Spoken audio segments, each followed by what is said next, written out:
বাংলায় বিধানসভার ভোট একেবারে দোরগোড়ায়। জেলায় জেলায় কেন্দ্রীয় বাহিনী ও পুলিশি টহল জোর কদমে চলছে।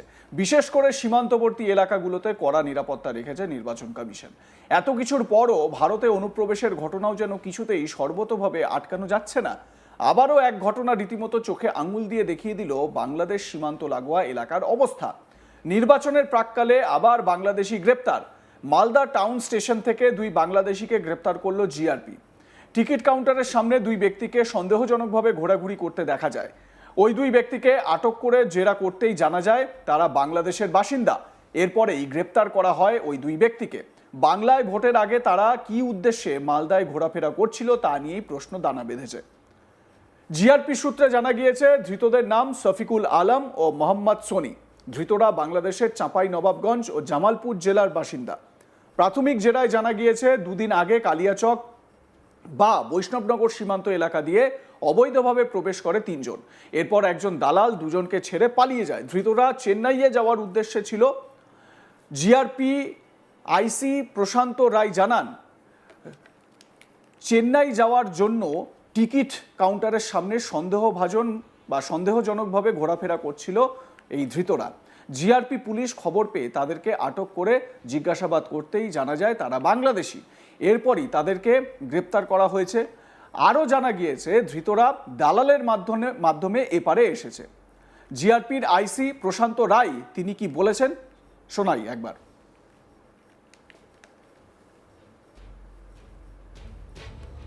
দুপুরবেলা আমাদের প্ল্যাটফর্ম পার্টি আর এসওজি পার্টি ওদের কাছে খবর আছে যে বাংলাদেশ লোকগুলো মানে বাংলাদেশ থেকে ইন্ডিয়া এসে ট্রেনে উঠবে এরকম খবর আছে। তো ওটাই ওয়ার্কআউট করতে গিয়ে দুপুর 2:30 নাগাদ দুইজন ব্যক্তিকে আমরা ধরতে পেরেছি। তাদের জিজ্ঞাসা করে জানতে পারলাম যে ওদের বাড়ি হচ্ছে বাংলাদেশ। একজনের বাড়ি নবাবগঞ্জ জেলা, একজনের বাড়ি জামালপুর জেলা বাংলাদেশ। ওরা আসছিল এখানে মালদা টাউন স্টেশনে। ওরা এখান থেকে চেন্নাই যাওয়ার ট্রেন ধরে চেন্নাই যেত কাজের জন্য। কোন বর্ডার দিয়ে এসেছিল, কতদিন আগে এসেছিল কেউ জানতে পেরেছেন? এরা বাংলাদেশ বর্ডার হয়ে আসলে, কিন্তু কোন বর্ডার ঠিক বলতে পারতেন না, যেহেতু এরা নতুন আসছে। এরা কাদের সাথে এসেছিল বা কে কোনো দালাল ধরে এসেছিল? এদেরকে বলছে একজন দালাল নিয়ে আসছিল টাকার বিনিময়ে। ওই দালাল ওদেরকে নিয়ে আসছে, তারপরে ওরা ওই দালালটা পালিয়ে গেছে। কত টাকা দিয়েছে আসার জন্য বা এরকম কিছু জানা গেছে এখনো? এরা বলছে মোটামুটি 15 থেকে 20,000 মতো টাকা দিয়েছে, এরকম বলছে। আমরা তদন্ত করছি।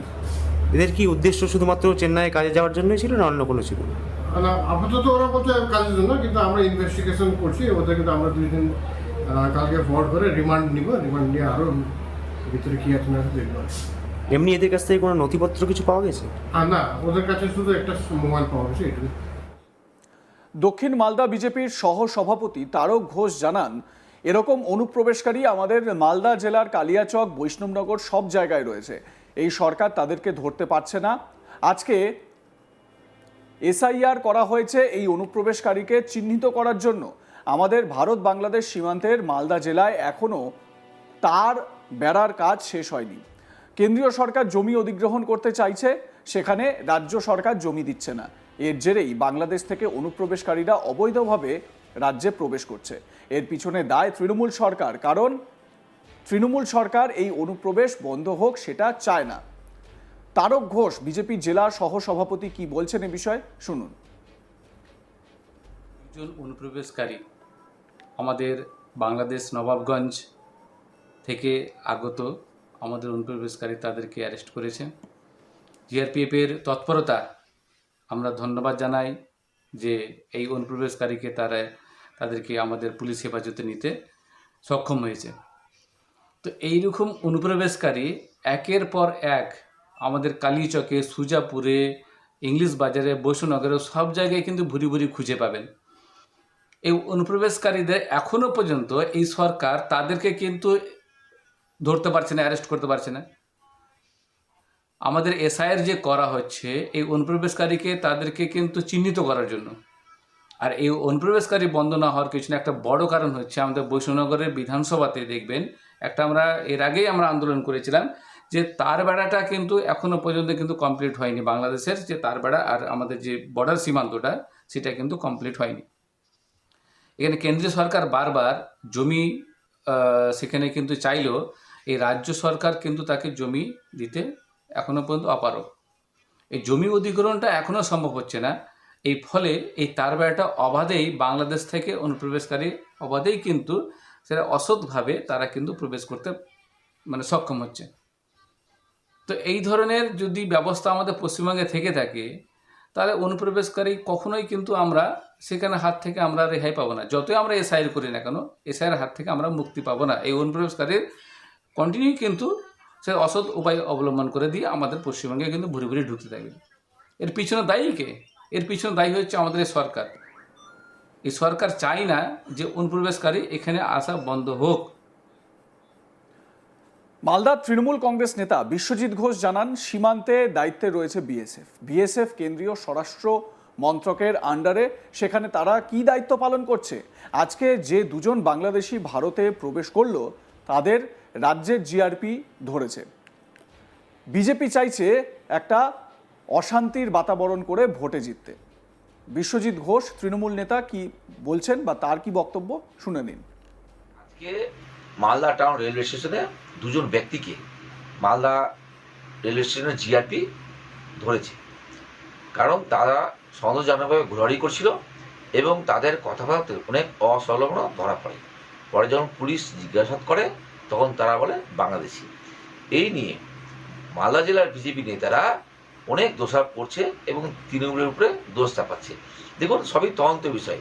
এখন তারা বিজেপি শাসিত রাজ্য আসাম বর্ডার দিয়ে ঢুকে ট্রেনে করে মালদা নেমেছিল, নাকি বিজেপি শাসিত রাজ্য ত্রিপুরা বর্ডারে ঢুকে ট্রেনে করে মালদা নেমেছিল, এটা তদন্তের বিষয়। বিজেপি নেতারা বলছে তারা মালদা বর্ডারে ঢুকেছে। বর্ডার দেখে কারা? বর্ডার দেখে বিএসএফ। সেই বিএসএফ কার অধীনে কাজ করে? বিএসএফ কেন্দ্রীয় সরকারের স্বরাষ্ট্র দপ্তরের অধীনে কাজ করে। এই বিএসএফদের ফাঁকি দিয়ে তারা ঢুকলে কি করে? তদন্তের বিষয়। পশ্চিমবঙ্গ বর্তমানে ভোট বিজেপি চাইছে, অনেক ভ্যালিড ভোটের নাম তারা বাদ দিয়েছে। এখানে কোনো রোহিঙ্গা, কোনো বাংলাদেশি এই সাইডে ধরা পড়েনি। তারা চাইছে, এবং তাদেরও কোনো কারসাজি আছে কিনা, তারা কারসাজি করে এই বাংলাদেশিদের ঢুকেছে কিনা, এগুলো তদন্তের বিষয়। এই তদন্ত সব ধরা পড়বে, কোনা জল কোনা দুধ। বিজেপি এখন চাইছে যেই করে পশ্চিমবঙ্গে একটা অশান্তির বাতাবরণ তৈরি করে ভোটে জিততে। তাই এই বাংলাদেশি মানুষ তারা খেয়েছে। দেখুন, তাকে ধরেছে পশ্চিমবঙ্গ সরকারের পুলিশই, কোনো বিএসএফ ধরেনি, কোনো সিআরপিএফ ধরেনি, বা কেন্দ্রীয় সরকারের কোনো পুলিশ ধরেনি, ধরেছে পশ্চিমবঙ্গ সরকারের পুলিশ।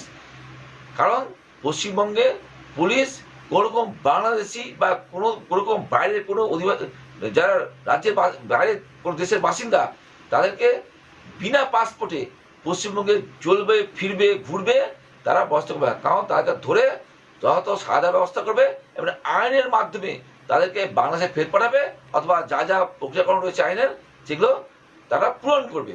তাই এখানে বিজেপি যেটা চাইছে রাজনীতি করতে, সেই রাজনীতি করে তাদের কোনো লাভ নেই। কারণ পশ্চিমবঙ্গের মানুষ জানে যে পশ্চিমবঙ্গে কোনো বাংলাদেশি নেই, পশ্চিমবঙ্গে কোনো রোহিঙ্গা নেই। এগুলো বিজেপি একটা ভোটের জন্য এগুলো বলে বেড়াচ্ছে, মানুষকে মিথ্যা কথা ছড়িয়ে বেড়াচ্ছে। এ বিষয়ে আপনাদের মতামত কি? লাইক, কমেন্ট, শেয়ার করে জানাতে থাকুন। দেখতে থাকুন আজ তাক বাংলা। সাবস্ক্রাইব করুন আমাদের ইউটিউব চ্যানেলটি, বেল আইকন প্রেস করুন নোটিফিকেশন পেতে।